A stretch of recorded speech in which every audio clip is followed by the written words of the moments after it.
আজকে মেন সমন্বয়কদের কথা যদি বলেন, নাহিদ, আসিফ, হান্নান মাসুদ, আহনাফ, আব্দুল কাদের, অনেকে ছাত্র অধিকার পরিষদের নেতা ছিলেন। তো এখন আমরা বলবো আমরা মাস্টারমাইন্ড ছিলাম? মিরপুরে কে ছিল? যাত্রাবাড়িতে কোন সমন্বয়ক ছিল? তাহলে এইখানে এই ধরনের রেজিস্ট্যান্স কিভাবে তৈরি হলো? বন্দুকের নলের মুখে লাশ পড়তেছে, এই যে ছেলেরা ইন্টারভিউ দিচ্ছে যে আমার সামনে থেকে লাশ পড়ছে, তারপর আমি যাচ্ছি না। আল্লাহ ওদের মধ্যে রহমতের ফেরেশতা পাঠিয়ে দিয়েছে, যাদের ভয় ভীতি তাদেরকে রাস্তা থেকে সরাতে পারে নাই। এটা একেবারে অহেতুক বিতর্ক যে এই আন্দোলনের কে মাস্টারমাইন্ড, কে ছিল, কি ছিল। এই সমন্বয়কদের অনেকে ছাত্র অধিকার পরিষদ করে, কেউ ছাত্র শিবির করে, কেউ ছাত্র দল করে, কেউ একেবারেই জেনারেল শিক্ষার্থী। বিএনপি জামাতের মতো একটা শক্তিশালী রাজনৈতিক দল ছাড়া এই আন্দোলনকে কখনোই সফল করা সম্ভব হতো না। গুটি কয়েক ছাত্র সমন্বয়কে নিয়ে ভাববেন আপনারা সব পরিচালনা করবেন। এখন ডাক দেন, দেখেন সমন্বয়কদের পিছনে 1000 মানুষ পান কিনা। ডাক দেন, একটা প্রোগ্রাম ডাক দেওয়ান, দেখেন 1000 মানুষ থাকে কিনা। এটা কি মানে চারটিখানিক ব্যাপার? মনে হয় যে কয়েকজন ছাত্র ডাক দিছে আর এইভাবে রেজিস্ট্যান্স হয়ে গেছে, এইভাবে একটা গণ আন্দোলন হয়ে গেছে। এখন অনেকে মাস্টারমাইন্ড হয়ে গেছে, অনেকে প্রধান অমুক হয়ে গেছে। আন্দোলন তো একটা প্রেক্ষাপট ছিল। গত 1.5 দশকে সেই প্রেক্ষাপট রচনা হয়েছে। ধীরে ধীরে অনেকগুলো ঘটনা একটা একটা করে সুতা গেথে আজকের এই অবস্থায় নিয়ে এসেছে। এবং 2018 সালে যদি কোটা সংস্কার আন্দোলন আমরা না করতাম, 24-এ আজকে কোটা সংস্কার আন্দোলন হতো। 2018 সালে সেই আন্দোলনের ফলাফল ছিল প্রথম এবং দ্বিতীয় শ্রেণীর চাকরিতে কোটা বাতিল।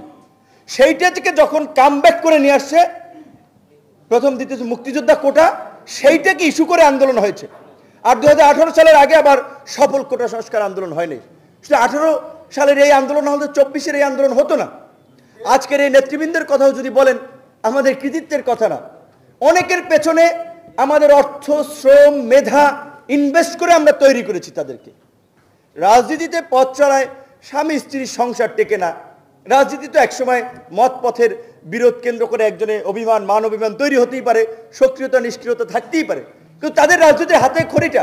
আজকে মেন সমন্বয়কদের কথা যদি বলেন, নাহিদ, আসিফ, হান্নান মাসুদ, আহনাফ, আপনার আব্দুল কাদের, অনেকে ছাত্র অধিকার পরিষদের নেতা ছিলেন। তো এখন আমরা বলবো আমরা মাস্টারমাইন্ড ছিলাম?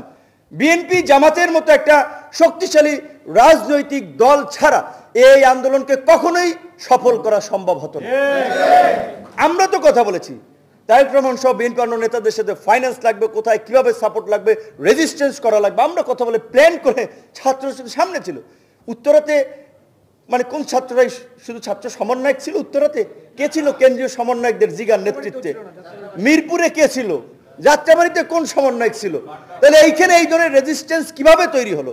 বন্দুকের নলের মুখে লাশ পড়তেছে, এই যে ছেলেরা ইন্টারভিউ দিচ্ছে যে আমার সামনে থেকে লাশ পড়ছে, তারপর আমি যাচ্ছি না।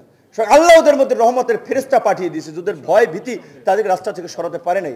এই যে আল্লাহ একটা অসম্ভব রহমত এই যে জালিমের পতনের জন্য। কারণ আল্লাহ তো বলছে যে অহংকারীকে আল্লাহ তাআলা পছন্দ করেন। অহংকার আল্লাহর গায়ের চাদর, মানুষের মানায় না। তো এই শেখ হাসিনা তো অনেক দাম্ভিক হয়ে গিয়েছিলেন না, যে শেখ মুজিবের কন্যা দেশ ছেড়ে পালায় না, আমি এতগুলো টেলিভিশন চ্যানেল দিয়েছি, আমি 18 কোটি মানুষকে খাওয়াই, এই যে সমস্ত কথা তো বলেছে। সীমা লঙ্ঘনকারীকে আল্লাহ পছন্দ করেন না। শেখ হাসিনা সীমা লঙ্ঘন করেছে, আল্লাহ হটিয়ে দিয়েছেন।